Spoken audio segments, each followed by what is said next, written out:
kemudian ini sustainable, ya kan, berkelanjutan, kawal Prabowo Gibran 2 periode tadi. Nah tentu sekali ini mengawalnya nggak bisa lagi ngawal dari luar, harus menang dan masuk di Senayan dalam angka-angka yang membanggakan lah, jangan sekedar lolos di angka 4%, kecil kali itu gitu loh. Seorang Pak Jokowi ikut bersama PSI hanya untuk 4% toh. Saya kira itu. Oke, berarti target lebih besarnya itu Prabowo Gibran 2 periode. Saya kira itu. Mau tanya apa lagi? Tapi sejarah sejak pemilihan langsung presiden dan wakil presiden di periode pertama, periode kedua.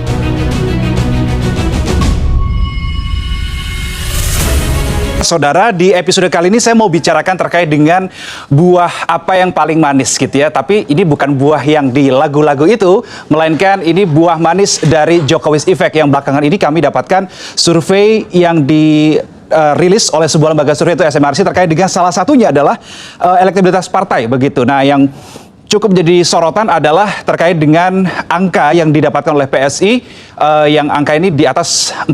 Nah, terkait dengan hal ini, saya akan diskusikan bersama dengan Ketua Bidang Politik DPP PSI, Bang Bestari Barus, dan Direktur Eksekutif Lingkar Madani, Bang Ray Rangkuti, yang keduanya sudah hadir di studio. Selamat sore, Bang. Sore. Terima kasih sudah meluangkan waktu untuk diskusi. Kalau ngobrolnya datang gini tuh lebih enak, tektokan itu lebih enak, gak terkendala sinyal tiba-tiba apa gitu loh. Iya, benar. Saya mungkin ke Bang Bestari dulu nih, gimana nih tanggapan akhirnya dapat angka 4%, kelihatannya sebelum-sebelumnya belum pernah tuh dapat angka 4% ya PSI ya, maupun survei ataupun pemilu begitu. Gimana? Sekarang angka 4% sudah di tangan, mau digas lagi? Ya, tentu ini sesuatu hal yang baru ya dari yang kita terima dari salah satu lembaga survei yang belum pernah memberikan angka setinggi itu terhadap PSI kurun rentang 10 tahun ke belakang kali gitu ya. Nah, ini tentu ada hal yang melandasi itu dan terukur ya, dan terukur. Jadi kita lihat bahwa pasca bergabungnya Pak Jokowi dan turut sertanya Pak Jokowi itu dalam safari yang digelar oleh PSI dan juga melibatkan kawan-kawan dari relawan yang ikut beserta,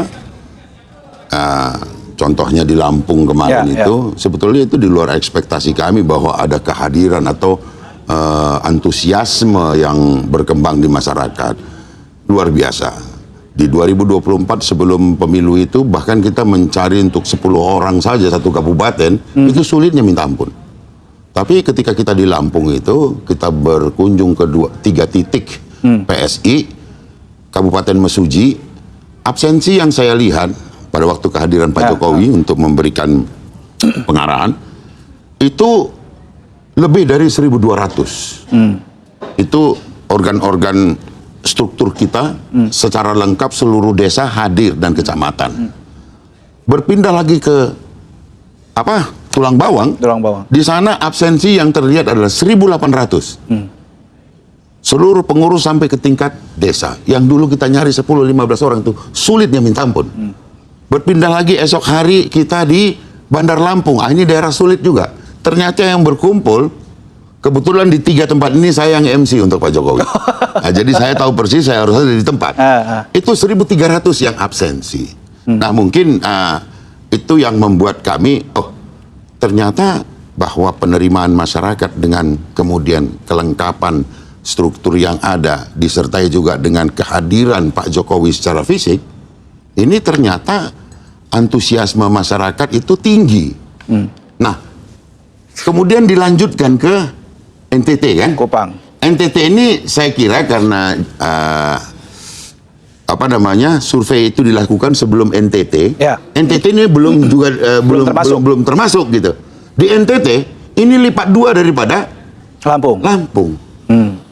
Bayangkan animonya, maksudnya jumlah orangnya.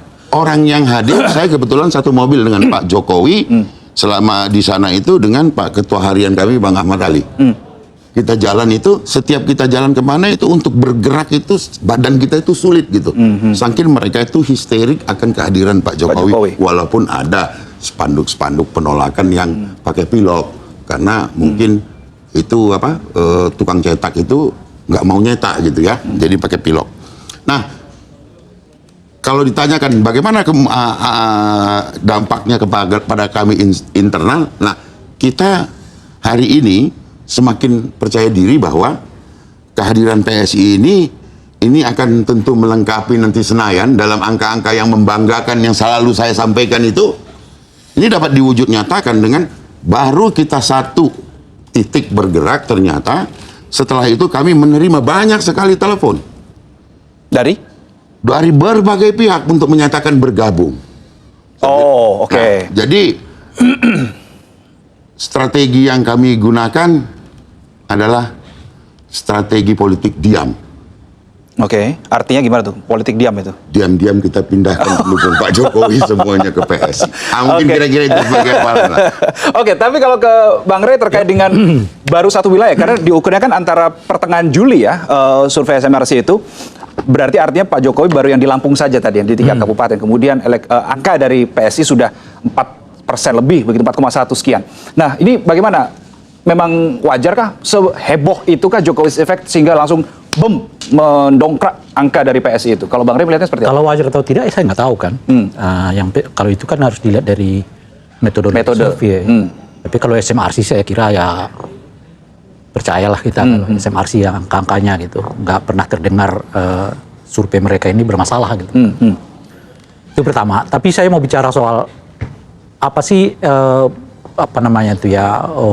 penanda dari kenaikan ini gitu.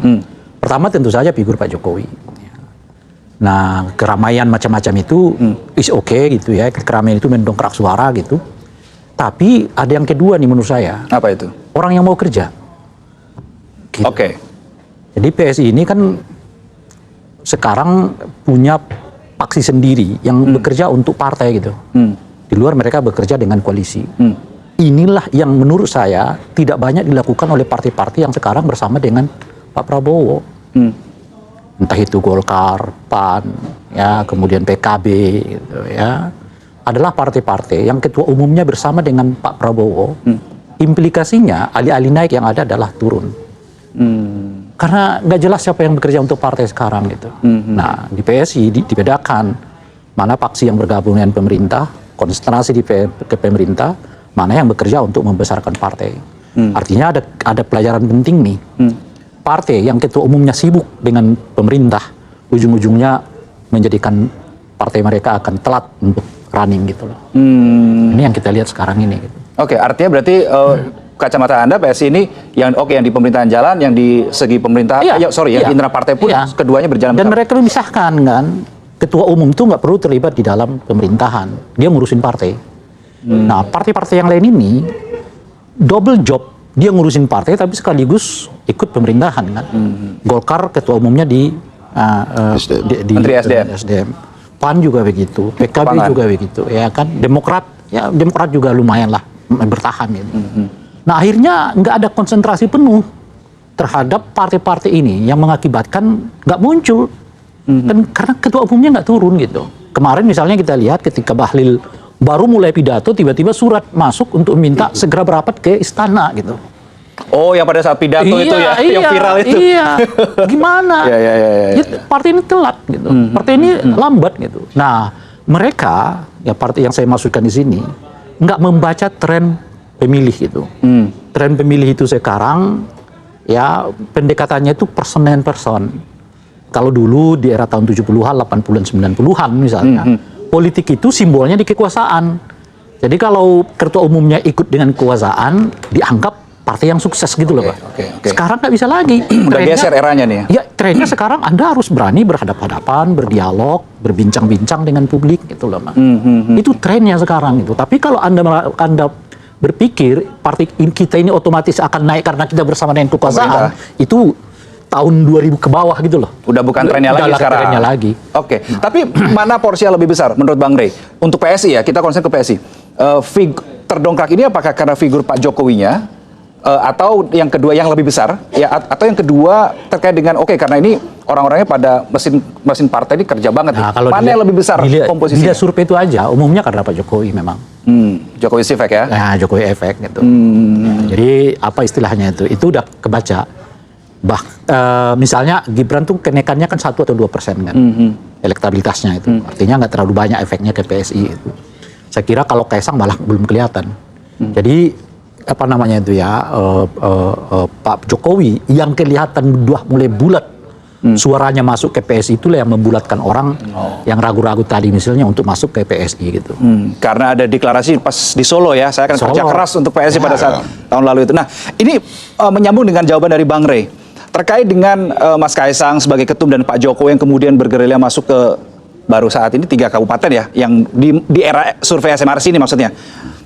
Kenapa yang lebih terlihat Pak Jokowi ketimbang Mas Kaisang ya, Bang Mustari ya? Ya, saya kira itu satu hal yang memang terencana juga, bahwa Pak Jokowi itu pernah berjanji di dalam rakernas kami, beliau setelah di Solo menyatakan saya akan bekerja keras untuk PSI, saya akan mendukung full PSI, kembali disampaikan di rakernas bahwa saya masih kuat untuk turun ke seluruh provinsi untuk menyambangi PSI. Beliau ini sebetulnya ingin menyapa masyarakat yang mengundang maupun relawan yang kemudian memberikan slot juga, hadir Pak, kalau Bapak kesini Bapak mesti ikut kami karena masyarakat rindu dan sebagainya. Nah, PSI itu dibarengi saja gitu. Jadi ketua umum itu konsentrasinya lebih kepada organisasi PSI. Bagaimana sukses acara, siapa yang harus dihadirkan, ya kan? Ada juga narasumber lain gitu. Nah, disitulah konsentrasi PSI. Bahkan kami beberapa tempat kayak kemarin gitu tidak menyertai Pak Jokowi karena yang membawa adalah kawan-kawan relawan dan tokoh masyarakat. Seperti di NTT kemarin ada juga beberapa tempat yang kami tidak hadiri selaku kader PSI atau struktur PSI. Pak Jokowi ingin bertemu dengan masyarakat di sana, itu murni adalah undangan para tokoh masyarakat gitu. Oke, jadi memang lebih ke apa ya? Split job, bagi tugas ya. Mas Kaisang tugasnya apa, Pak Jokowi tugasnya apa? Pencapaian akhir yang mantap punya lah, kira-kira begitu. Nah, ini pencapaian yang mantap punya ini juga disampaikan Pak Jokowi di Kupang begitu. Dia bilang ingin PS itu ingin menang besar begitu. Mat Ali juga bilang hal yang sama. Ini angkanya 4,1. Ini menang besar seperti apa yang dimaksud? Begini, mudah-mudahan ini juga nanti terdengar oleh kawan-kawan di struktur PSI. Kita bicara itu di atas mobil juga sambil makan pagi, sarapan juga, bahwa hasil 4,1 itu baru awalan. Dan itu masih, nanti kalau dibilang sombong lagi nih. Tapi itu kami yakini setelah ini mencapai 10 atau 15 provinsi, itu akan berbeda lagi angkanya. Turun enggak? Naik terus.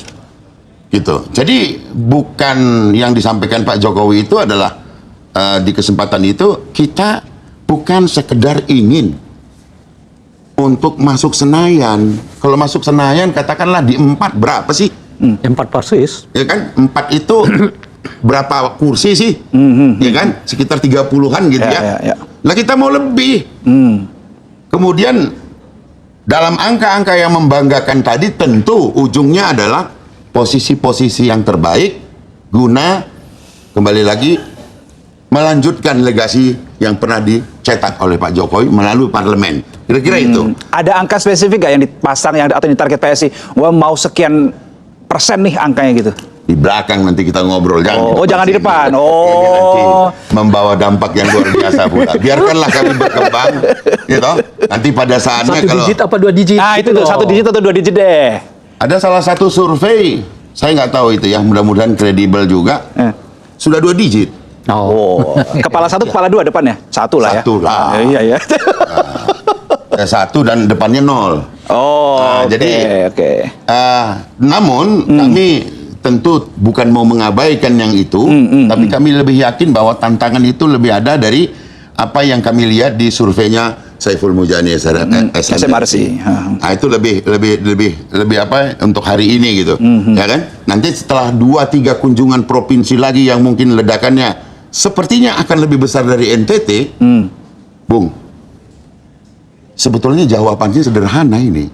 Apa itu? 10 tahun Pak Jokowi jadi presiden. Banyak sekali orang yang beliau ajak untuk kemudian masuk ke dalam ruang politik beliau.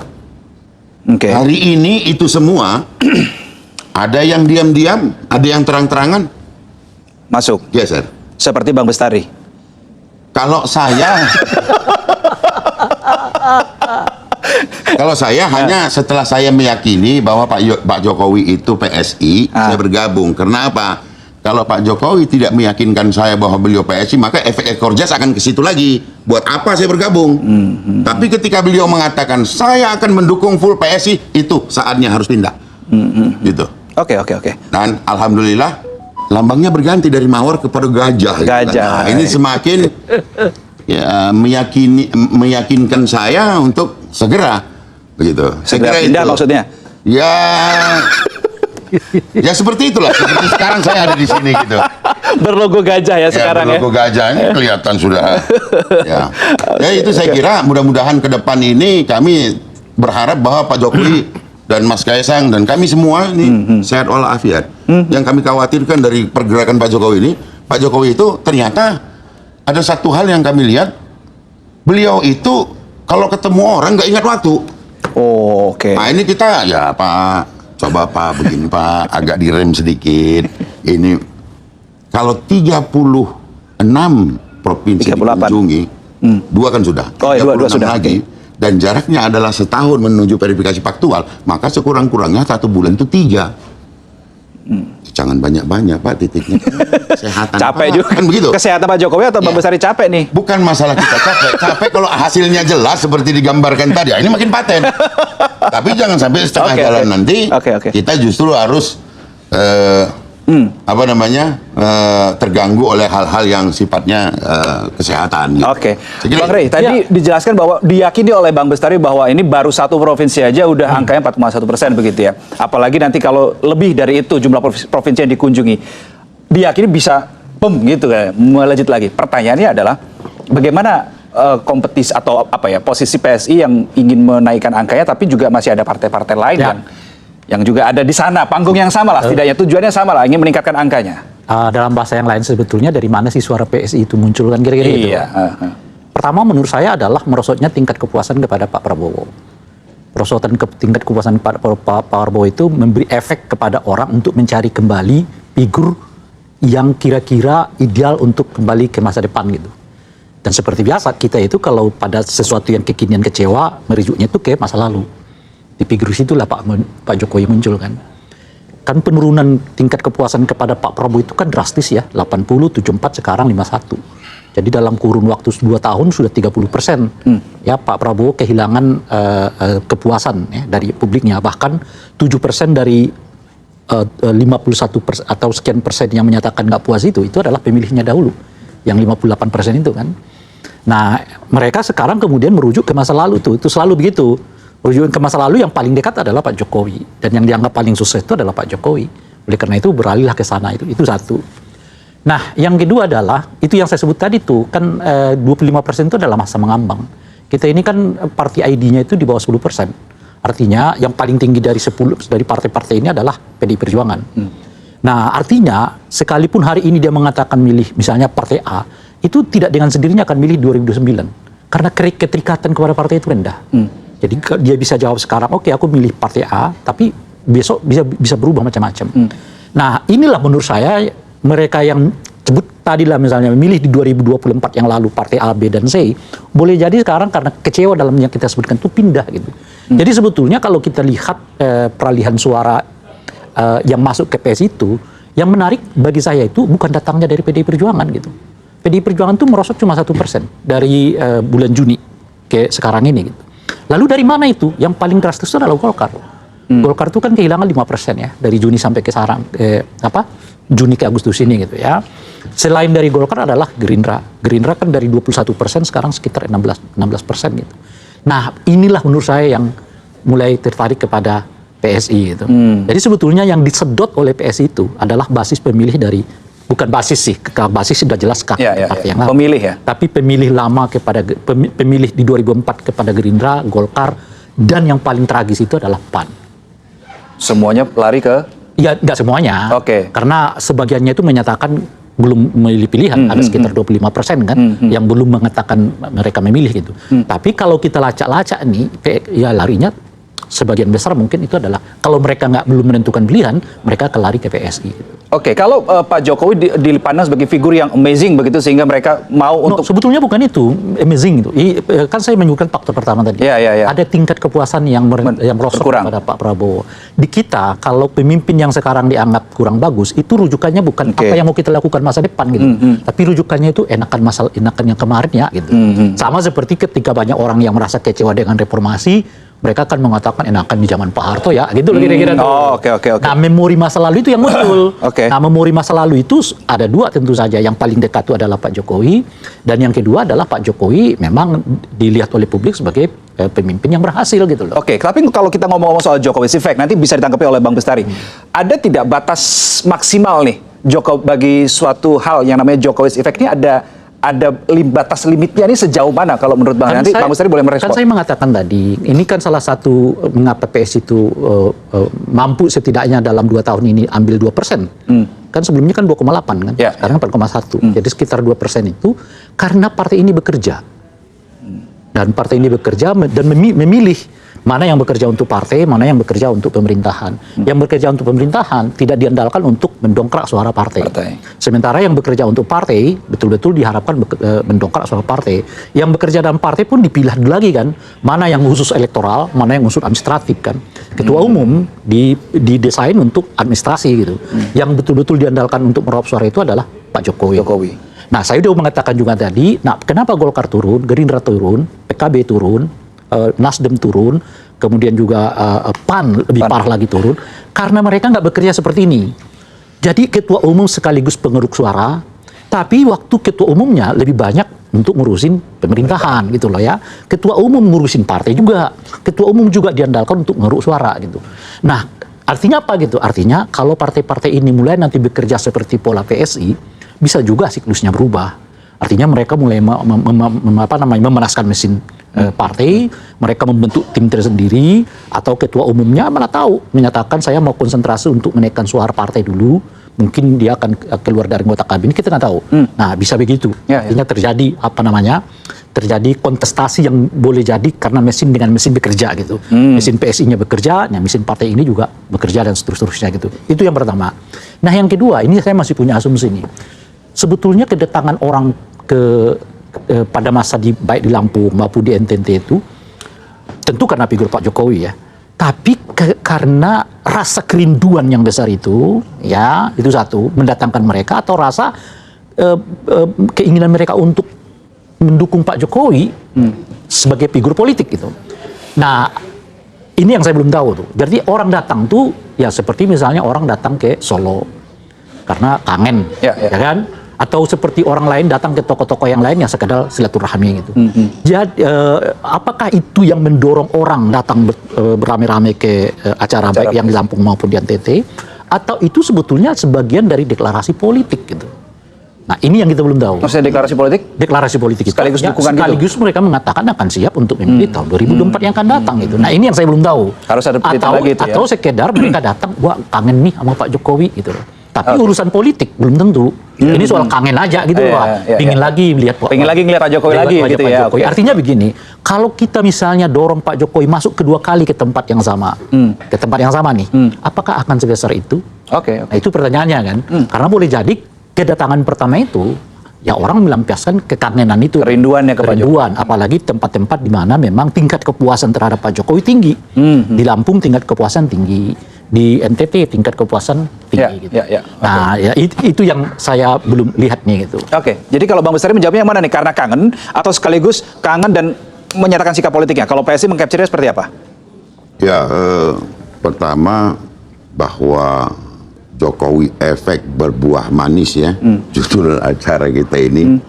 Ya seperti itu memang. Jadi ada yang berbagai macam alasan kehadiran mereka itu. Kalau yang struktur, mereka itu terbina secara baik oleh orang-orang yang ditunjuk untuk melanjutkan perjuangan PSI setelah menjadi partai super terbuka. Dan itu kan semuanya waktu itu berkesempatan hadir di Kongres PSI, bertemu dengan Pak Jokowi, terbakar semangatnya, mulai menyusun organisasi. Ada hal yang unik di Lampung itu. saya ikut di 2 titik, ya, 3 titik itu. Bahkan perjalanan ke Mesuji itu bisa-bisanya terjadi titiknya masih sekitar setengah jam perjalanan. Masih setengah jam perjalanan. Setengah jam perjalanan normal itu ya? Ya, setengah jam perjalanan menuju titik lokasi pertemuan itu. Tapi di jalan ini orang berjejer berdiri sekumpulan 5, 6, 7 ke sebelah sana lagi, dan itu dari mulai yang muda, yang agak tua, bahkan yang anak-anak pun lewat kita di situ itu Pak Jokowi ini luar biasa. Dan setelah kami mendalami, ternyata mereka mengatakan, ya kami terima kasih juga sama beliau lah. Ada hal yang diperhatikan. Sama juga dengan di NTT. Terjadi seperti itu. Itu bergerak di jalan utama pun, waduh, sampai histerik gitu. Nah, kalau dibilang yang mana ini? Saya kira gabungan dari keduanya. Ada kerinduan terhadap Pak Jokowi sebagai figur, dan ada harapan baru kepada PSI yang diketahui sebagai partainya Pak Jokowi, untuk mereka bisa kemudian nanti dapat kembali diperjuangkan sebagaimana legasi Pak Jokowi.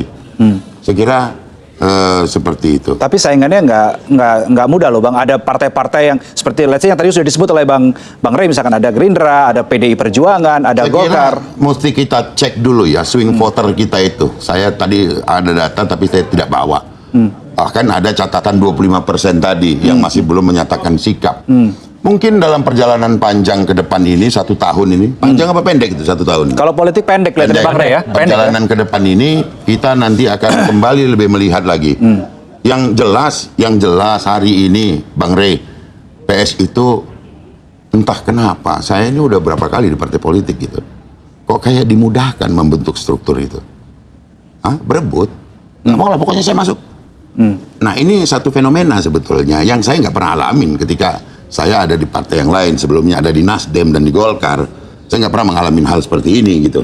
Tapi ya mudah-mudahan ini adalah sesuatu petunjuk yang baik dengan berebutnya orang, bahkan mohon maaf bisa bergesek gitu ya, kita menengahi. Tapi itu tandanya barang ini besar sudah, sehingga semua ingin menjadi bagian daripada perjuangan PSI bersama Pak Jokowi ke depan gitu. Oke. Pak Jokowi juga mengatakan pada saat acara di Kupang begitu, mengatakan bahwa secara hitung-hitungan kalau Senayan yakinlah, nggak usah khawatir, begitu kurang lebih statementnya Pak Jokowi. Angkanya yang penting. Nah, angka yang penting. Nah, tapi Pak Jokowi juga bilang ada target lain yang lebih besar yang mau diraih oleh PSI. Ini ada kaitannya dengan Mas Gibran nggak kira-kira? Kalau Mas Gibran itu boleh juga dikatakan sebagai target besar bagi kami. Karena dari mulai saya bergabung di PSI, pesan Pak Jokowi cukup jelas. Apa itu? Kawal pasangan Prabowo Gibran bahkan sampai 2 periode.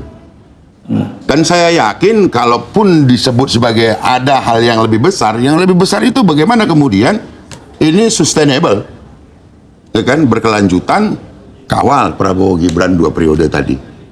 Nah tentu sekali ini mengawalnya nggak bisa lagi ngawal dari luar, harus menang dan masuk di Senayan dalam angka-angka yang membanggakan lah, jangan sekedar loros di angka 4%, kecil kali itu gitu loh. Seorang Pak Jokowi ikut bersama PSI hanya untuk 4%, toh? Saya kira itu. Oke, berarti target lebih besarnya itu Prabowo Gibran 2 periode.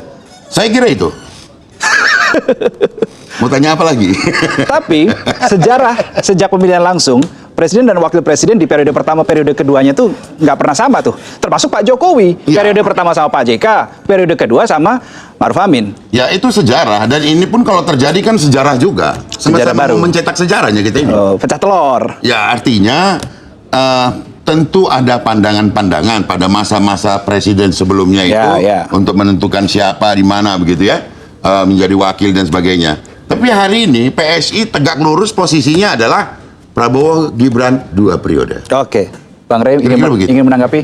Iya, persoalannya kan sebenarnya bukan pada PSI dan Pak Jokowi apakah 2 periode atau tidak gitu. Persoalannya menurut saya ada pada apakah kira-kira Pak Prabowo masih menggandeng Gibran untuk periode kedua. Pertanyaan itu bolanya ada di Pak Prabowo. Iya, di Pak Prabowo. Nah, sekarang kelihatan ada gejala kemungkinan ganti pasangan. Gejalanya apa itu? Banyak lah kita sebut. Saya udah menyebut, udah ada sekitar 10 tanda lihat di TikTok saya aja. Saya sebut tuh ada 10. Ya nanti saya follow TikTok ya. Di TikTok saya ada 10 tanda keretakan Pak Jokowi dengan Pak Prabowo gitu. Yang terakhir kan kita dengar tuh ketika Gibran dipisah kursi kan, pisah bangku. Oh, rapat paripurna. Rapat apa? Rapat kabinet. Anggota kabinet itu gitu. Itu yang terakhir kita dengar kan. Nah, tapi sebelum itu ya saya mengatakan ada 10 tanda. Nah, itu dibaca aja nanti. Saya dulu lupa juga usia soalnya. Nah, oleh karena itulah kemudian harus disiapkan perahu kedua. Perahu keduanya apa? Gibran bisa maju sendiri atau Gibran mencari pasangan yang lain. Itu satu. Nah, yang kedua, kan kalau kita lihat lagi-lagi survei SMRC itu, kan mengejutkan bagi kita bahwa KDM itu bisa melampaui Pak Prabowo lebih dari setengah perolehan suaranya Pak Prabowo loh. Ini, jadi boleh jadi kemudian dibuat pasangan baru, ditarik atau nggak ditarik oleh Pak Prabowo. Tapi kan kalau gejalanya begini, Pak Prabowo boleh jadi bukan ikon yang menarik untuk Pilpres 2029 yang akan datang. Jadi kalaupun dipasangkan dengan struktur yang seperti sekarang gitu, boleh jadi itu nggak terlalu memikat publik. Nah, oleh karena itu mungkin Gibran bisa disiapkan untuk memikat pasangan yang lain yang memungkinkan naik elektabilitas. Dalam hal ini adalah Kang Deddy kan, karena Kang Deddy sudah setengah suaranya kalau head to head ya antara Pak Prabowo dengan KDM itu sudah setengah suaranya lebih tinggi dari Pak Prabowo gitu. Nah, mungkin nggak kalau KDM Gibran di masa yang akan datang? Kenapa tidak? Kenapa nih? Sebelum menarik ini. Pertama, saya mengatakan gejalanya dari KDM. KDM ini di Gerindra baru bergabung 2024 yang lalu, ya kan? Sebelumnya dia di Golkar. Dia pindah ke Gerindra karena kecewa di Golkar tidak didorong menjadi salah satu calon presiden ya, seingat saya. Nah itu akhirnya kemudian pindah. Lalu, nggak didorong sebagai calon gubernur. Ya, seingat saya di Jawa Barat. Pindah ke Golkar. Artinya apa? Artinya Gerindra. Ke Gerindra. Artinya bagi KDM kalau dia mau kuat untuk memegang suatu partai, dia mesti memegang partai bukan pindah ke Gerindra. Itu satu. Nah, yang kedua adalah boleh jadi kemudian Golkar juga akan melamarnya. Gitu. Nah, atau partai yang lain akan melamar dia. Dia balik ke Golkar bersama dengan partai yang lain gitu. Nah, yang ketiga adalah lihat PSI-nya. PSI-nya itu adalah kumpulan dari beberapa orang partai-partai politik. Bung Bestari dari Nasdem yang sebelumnya, ya. Nah, oleh karena itu bayangan saya nih, ini bayangan tentu saja. Nah, di sinilah pentingnya nanti Bung Bestari akan tanggapi ya. Kenapa saya mengatakan KDM Gibran tuh? Karena di PSI-nya sendiri wajah Nasdemnya kuat. Gitu ya. Sementara KDM dengan Nasdem lumayan bagus. Dan yang paling penting, Nasdem membutuhkan figur untuk menaikkan elektabilitas mereka. Oleh karena itu, boleh jadi mereka melamar KDM untuk didorong jadi calon presiden atau wakil presiden, digabungkan dengan Gibran, dan rasanya PSI nggak akan menolak karena sebagian dari orang-orang penting di PSI itu dulu adalah mantan kader dari Nasdem. Disitulah ketemunya. Itulah kira-kira. Alias jangan-jangan Bung Bestari ini sebenarnya dikirim oleh Nasdem. Ini menarik nih untuk dijawab ini. Kalau nggak dijawab ini bahaya nih, media sosial bisa dipotong ini. Ya. Gimana Bang Bestari? Make sense gak sih tapi ini yang disampaikan? Ya, ini kita coba kupas dulu sedikit. Banyak juga nggak apa-apa Bang Bestari. Menjadi wajar bila ada yang berkeinginan. Seperti saya pernah ditanya, kalau Pak Prabowo tidak lagi bersama Gibran, bagaimana? Karena di sana ada ketua parpol A, B, C, D yang sangat menginginkan itu menjadi wakil Pak Prabowo di periode kedua, kan gitu. Ya, itu satu keinginan yang wajar. Bukankah satu partai politik memang didirikan itu untuk merebut itu kekuasaan itu? Dan salah satu cabang kekuasaan kan wakil presiden. Presiden dan wakil presiden dan seterusnya kan. Ya, tapi memang tentu semuanya itu adalah makhluk ataupun kumpulan yang jago berhitung itu. Ini sembarang berhitung bisa tengkurap ini kan begitu kan. Dan kami berusaha selalu, karena kami sudah menetapkan Pak Jokowi sebagai patron panutan kami dalam berpartai di PSI ini, maka sampai dengan hari ini yang bisa kami sampaikan kepada SCTV dan Bung Rey adalah bahwa kami tegak lurus mengawal pasangan Pak Prabowo Gibran ini bahkan sampai 2 periode.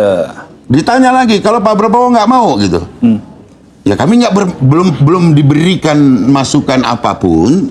Apabila ada hal seperti itu, toh Pak Prabowo juga belum menyatakan sikap akan seperti apa, karena kan banyak juga dari partai-partai yang ada mengatakan kita beresin dulu republik ini, jangan ujuk-ujuk udah bicara tentang pilpres ke depan. Kalau dari kader PKB mengatakan tuh kemajuan itu katanya. Nah, padahal dia harusnya paham bahwa kami ini, Pak Jokowi kami bawa muter-muter ini, tujuan adalah mengkonsolidasikan seluruh provinsi yang ada. Karena memang seperti itu aturan yang mereka buat di DPR, bahwa kami, partai yang belum lolos parlemen, harus kemudian diverifikasi faktual KPU pada tahun 2027. Ini dia yang bikin undang-undang, dia nggak paham, kita pusing juga. Nah itu, dia lebih berpikir bahwa ya kalau nggak sama Pak Prabowo, nanti sama kami, mungkin begitu kan. Bagi kami ya, kalau Pak Prabowo dengan Mas Gibran itu artinya ada keberlanjutan. Itu. Dari apa ke apa? Ya sekarang dari ini, Pak Jokowi ke Pak Prabowo atau dari periode 1 ke periode kedua? Oh iya, dan itu kan membawa semua yang agenda tersisa untuk diselesaikan. Itu, paten itu. Tapi kalau ada yang nggak mau itu, ya tentu balik lagi bahwa itu hak masing-masing mereka untuk menjadi apa yang mereka mau dalam kapasitas, ya mungkin ketua umum atau kebijakan partai harus seperti itu. Tapi pertanyaan saya gini, Bang Bestari, ada atau sudah dilakukan atau sudah dibawa belum proposal politik PSI ini Prabowo Gibran 2 periode dari PSI ke Pak Prabowo, atau mungkin dari Pak Jokowi langsung ke Pak Prabowo, setahu Anda? Jadi begini, itu kan harapan kami yang tentunya nanti pada saatnya akan kita sampaikan. Namun ini penting untuk menjadi masukan bagi Pak Prabowo bahwa satu-satunya mungkin sekarang ini partai yang menyatakan sikap Prabowo Gibran 2 periode mendukung ini, ya baru PSI aja. Yang lainnya ya mungkin ada yang mau kan. Jadi yang menginginkan Pak Prabowo dan Gibran solid itu ya baru kita. Itulah kenapa saya sebut tadi itu, apakah Pak Prabowo akan menggandeng Gibran, belum tentu. Salah satunya adalah bahwa partai-partai pendukung Pak Gibran belum mengatakan mereka mendukung Gibran untuk Pak Prabowo, partai-partai pendukung Pak Prabowo tidak mendukung Gibran untuk bersama dengan Pak Prabowo periode kedua. PKB udah mengatakan itu, Golkar, bukan Golkar ya, PAN udah mengatakan itu. Mereka mendukung Pak Prabowo 2 periode, tapi belum tentu bersama dengan Gibran. Cawapresnya belum tentu. Ya, belum tentu. Nah, itu salah satu, itu faktor yang lain yang saya berikan. Nah, tapi saya akan tambahkan dengan variabel KDM Gibran itu. Masalahnya adalah apakah kira-kira Pak Jokowi dengan Pak Surya Paloh bisa ketemu? Bisa banget. Pak Jokowi dan Pak Surya Paloh? Ya bisa banget kan ketemu gitu. Bahkan sebetulnya ya, dibandingkan dengan Pak Prabowo, mungkin Pak Jokowi lebih dekat dengan Pak Surya Paloh. Karena sejak dari wali kota, beliau udah bertemu.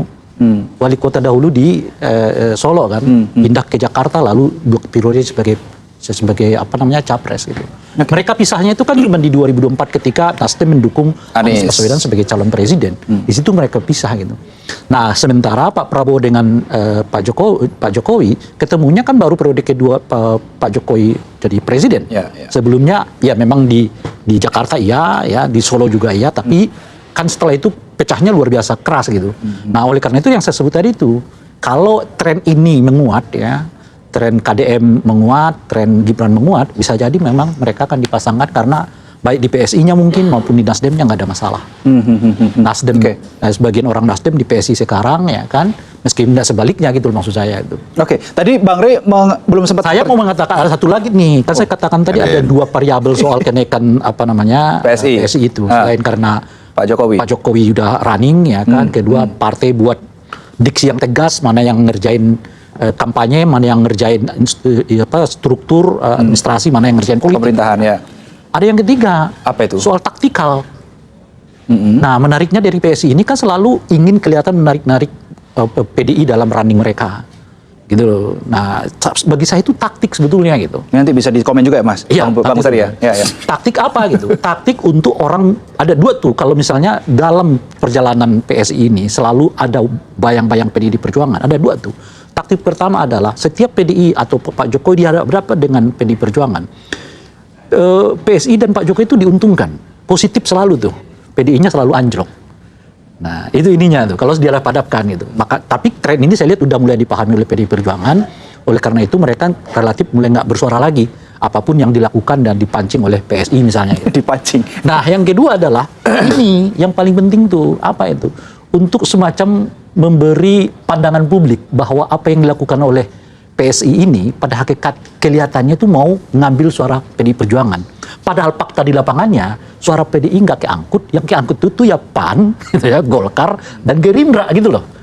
Jadi 3 partai ini dibuat seolah-olah terlena, ya kan, untuk merasa nggak terganggu dengan aktivitas yang dilakukan oleh Pak Jokowi untuk PSI ini gitu loh.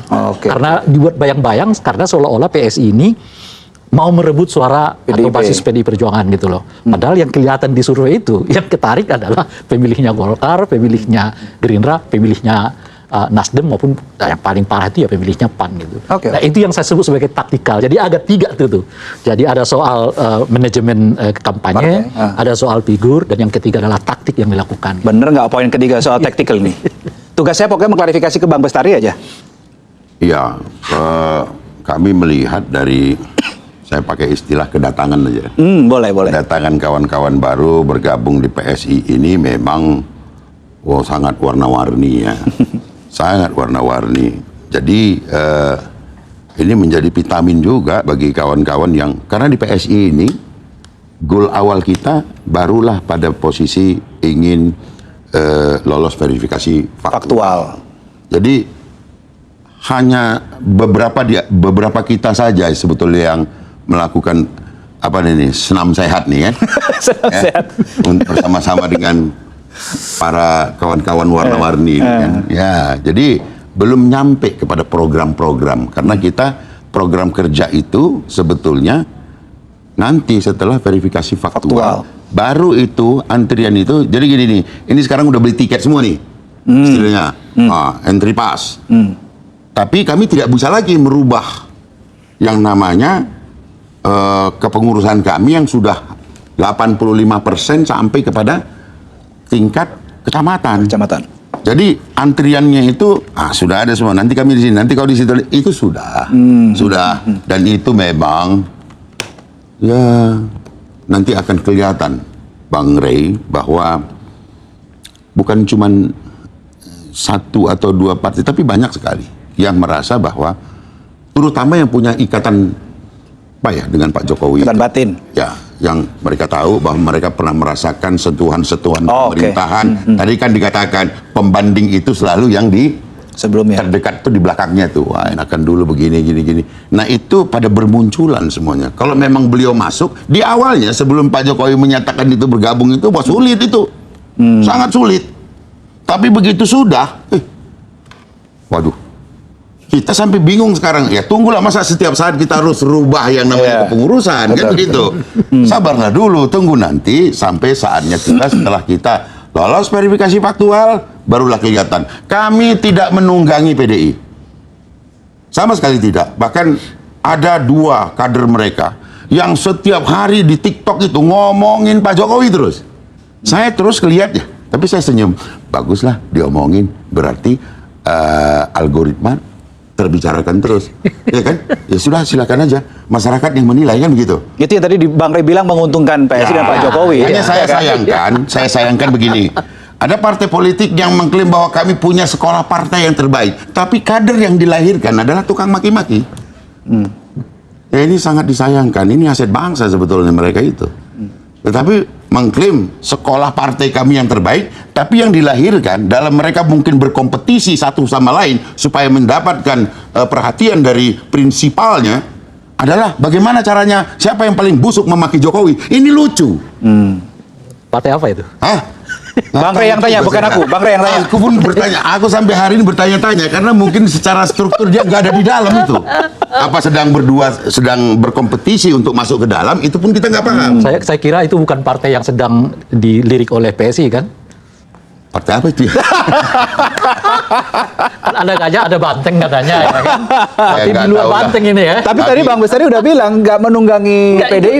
Kan itu yang saya sebut tadi tuh kan. Apa itu? Jadi terus-menerus dibuat ini konflik antara PDI dengan PSI.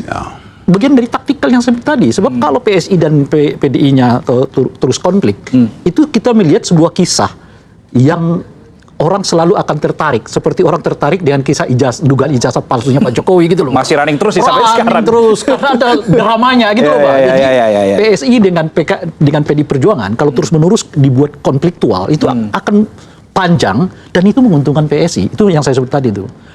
Dua keuntungan di situ. Keuntungan pertama, PSI-nya akan naik terus gitu ya, kalau konfliktual dengan PDI Perjuangan.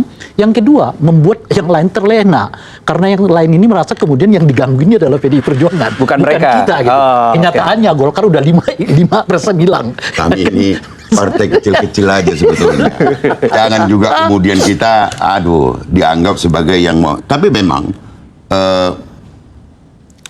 catatan akhirnya adalah semenjak adanya Pak Jokowi menyatakan sikap tegas beliau, saya akan mendukung PSI. Di situ berubah semua, gitu loh. Terlalu banyak menurut saya yang kemudian ingin bersama Pak Jokowi. Ada yang sudah saya nggak usah masuk, tapi saya pokoknya kemana Pak Jokowi saya pilih aja. Oh, ada yang bilang begitu? Saya pilih aja ini partai apa yang di. Ada ormasnya itu.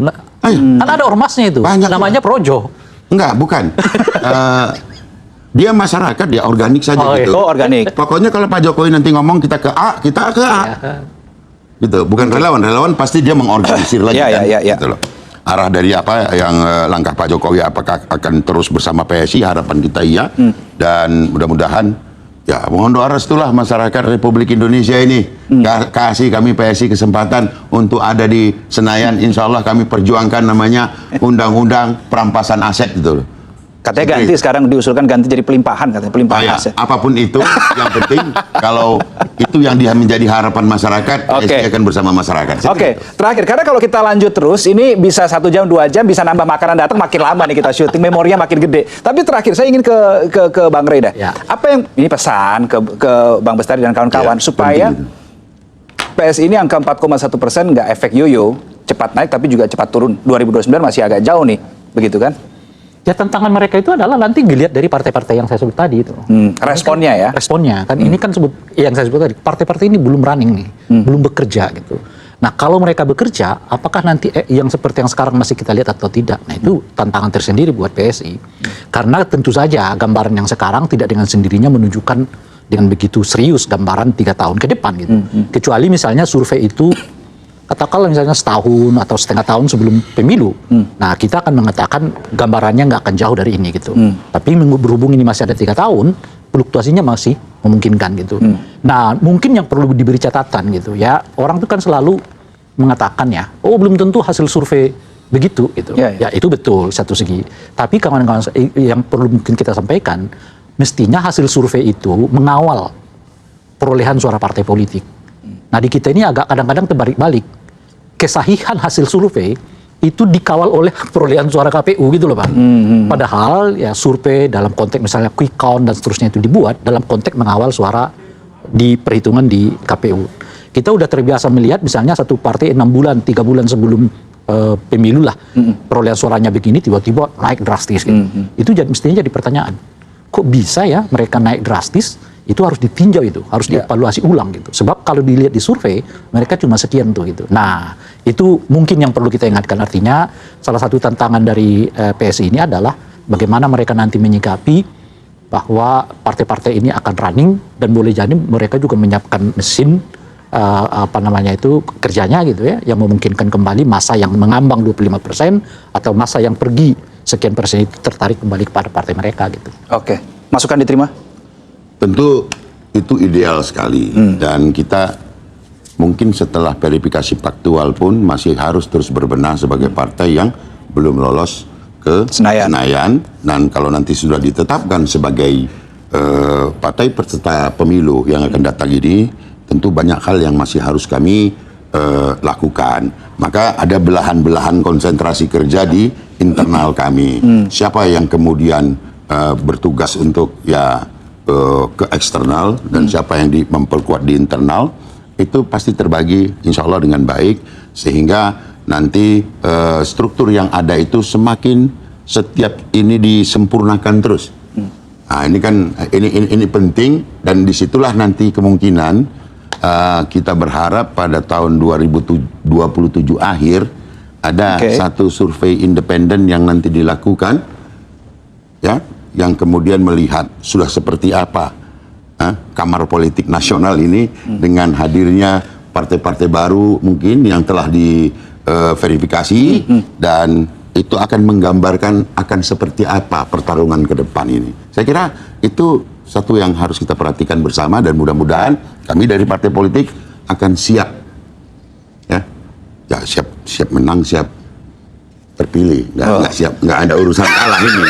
Saya kira mau jawab siap menang, siap kalah, ternyata siap menang, siap terpilih. Dan siap masuk ke Senayan dalam angka-angka yang sangat membanggakan. Oke, Bang Bestari, Bang Rey, thank you so much. Terima kasih udah diskusi. Semoga ini menjadi bekal nanti, entah beberapa bulan lagi, mungkin kita akan duduk lagi di meja untuk berdiskusi dinamika-dinamika yang terjadi. Terima kasih, Bang Bestari, Bang Rey, thank you so much. Dan itu tadi, saudara, diskusi kita di kesempatan kali ini, panen buah manis Jokowi Effect. Kita akan lihat apakah atau sejauh mana efek Jokowi ini bisa membawa dampak positif bagi Partai Gajah, utamanya terkait dengan jelang pemilu 2029. Kita akan terus nantikan bagaimana dinamikanya. Saya Rey Reksa pamit, salam SCTV.